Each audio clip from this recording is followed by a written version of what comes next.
morning. Here are the announcements for Sabbath, November 7th, and our Kids Corner. On Sabbath, November 7th, we have a lot of things happening. It will start off the day at 9 a.m. with the children's Zoom Sabbath School class. If you would like more information on how to join that, please call 963-4461 and leave us a message, and we'll be glad to get you that information. At 9:30 a.m. on Sabbath, the adult Sabbath School Zoom class will start with Ed Krause.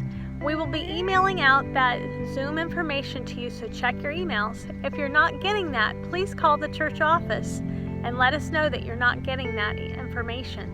That number is 963-4461. Then at 11 a.m., church service will be happening. You can come at 10:45 to be screened. Bring your mask and a water bottle if you think you'll need a drink. We will live stream and be also having live worship service in the church sanctuary. At this time, we would like to invite the church family to reach out and touch some of our church members' lives. Al Voth has been battling cancer for quite some time. If you would like to let him know what he has meant to you in his life, please write a nice card and tell him how his life has impacted yours. And you can mail that to them at their home in Angwin, California. They're not requesting visits or calls at this time, but letters are much appreciated. Claude Sterling's been battling congestive heart failure, and it's progressing. So if you would like to send him a card of encouragement, please do so at 601 Pope Street in St. Helena, California, 94574. We have a very active prayer team in our church, and we'd like to let them know what the needs are of our church family. Do you have a prayer need that we should be praying for? Last week we were lifting Greg Stutchman up as he had surgery to repair a broken finger on his dominant hand. So we want to ask you to keep lifting him up in prayer, and call the church office or email us if you have a prayer request so that we can pass that on to the prayer team. Our email is office@shsda.org. This week we have some people having a birthday, so we want to wish happy birthday to all these people in our church family that are celebrating their birthday. On Sabbath, November 7th, David Howe will be celebrating his birthday. David, we thank you for all that you do to help keep our live streaming up and our equipment at the church office running smoothly. We really appreciate all the help. On November 7th, Philip Ward will be having a birthday. Philip, happy birthday and enjoy your celebration. On November 8th, Joanne Bird will be celebrating her birthday. This is a monumental birthday as she's turning 70. If you would like to, reach out and call her or send her a message or send her a card and wish her a happy birthday. Happy birthday, Joanne. Wow, the Thomas family is going to be busy on November 9. Brent Thomas is having a birthday, so happy birthday, Brent. And Gordon is having a birthday on November 9. Happy birthday to the Thomas family, Brent and Gordon. Thank you for all you do to inspire us spiritually when you've taught classes, in your leadership as the deacon, and all that you do to help us with our free produce giveaway. Well, remember there are two ways you can give to our offering.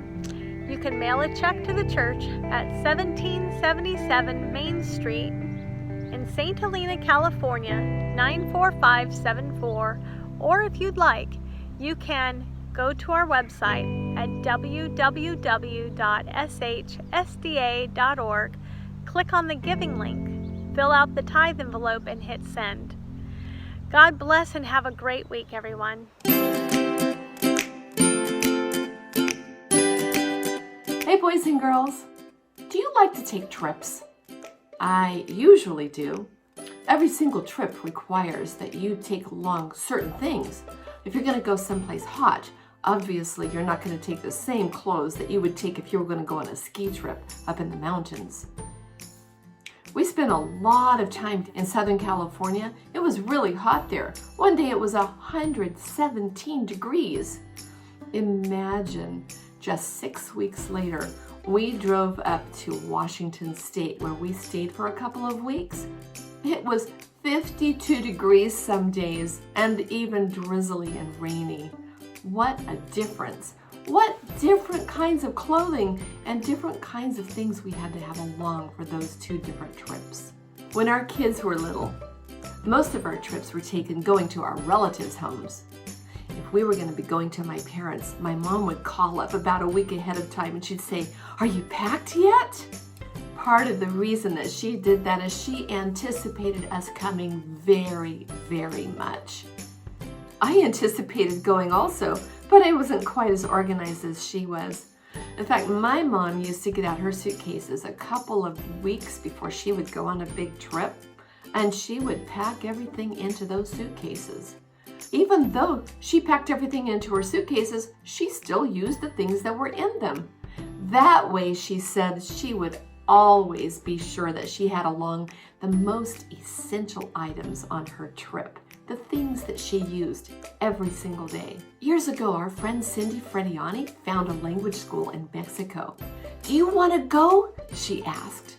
Yes, we were all really excited, thinking about learning the Spanish language much better than we knew it. So, our entire family plus several friends went to Mexico to learn more of the Spanish language. Our family had just been on a very long trip, so I knew that our 4 children were really good travelers.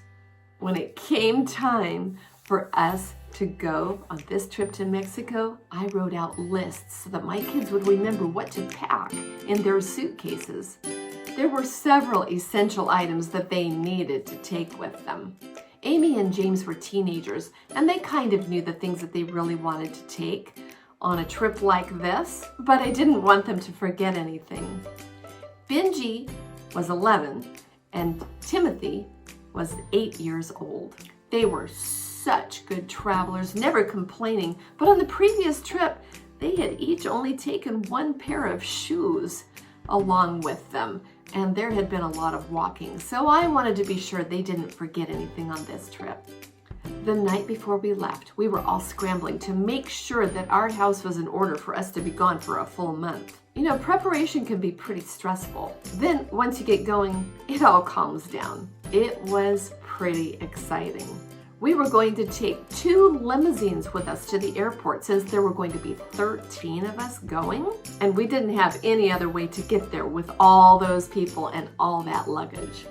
The moment came when the limos arrived at 4 a.m. and we simply had to drop everything that we were doing and pile into those limousines. I had all the passports in my hands, and it was time to truly relax. The limousine drivers dropped us off an hour and a half later at the San Francisco airport.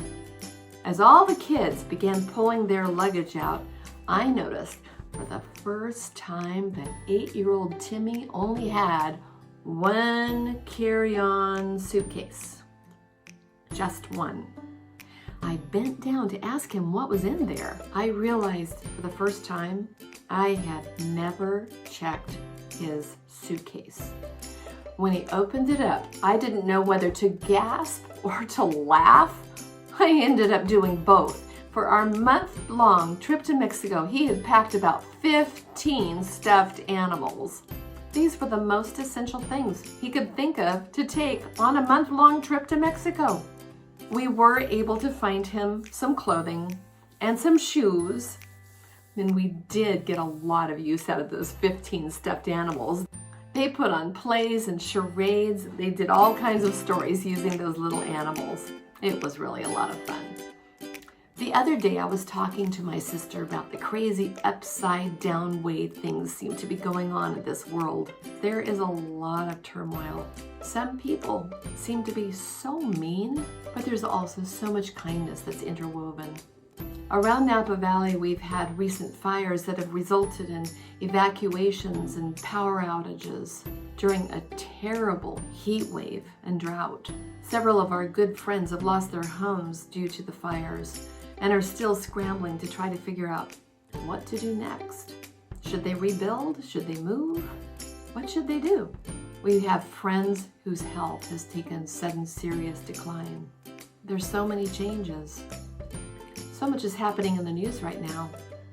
It could be pretty scary if we didn't know what's happening next. The fact is, Jesus told us that he's about to come and get us and take us on a big trip. My sister just reminded me of something that my dad used to say in times like this. The Lord is packing his bags. He's invited us to heaven. Do you want to go? I do. What do you have to do to get to go on that trip? First, you have to say, yes, I want to go. Then, pack your bags. Not with toys or extra shoes or your swimsuit. Psalm 24, 3-4 says, Who may ascend the hill of the Lord? Who may stand in his holy place? He who has clean hands and a pure heart. Well, those clean hands are your conduct, and that clean heart is your character. Those are the things that will go to heaven with us. And what do you leave behind you wherever you've been? Your influence. So use your clean hands and your good character and your excitement to influence others to also want to go on that trip to heaven with you and Jesus. Happiness is to know the Savior, living a life within His favor, having a change in my behavior. Happiness is the Lord. Happiness is a new creation, Jesus and me in close relation, having a part in His salvation. Happiness is the Lord. Real joy is mine, no matter if the teardrops start. I found the secret, it's Jesus in my heart. Happiness is to be forgiving, living a life that's worth the living, taking a trip that leads to heaven. Happiness is the Lord. Real joy is mine, no matter if the teardrops start. I found the secret, it's Jesus in my heart. Happiness is to be forgiving, living a life that's worth the living, taking a trip that leads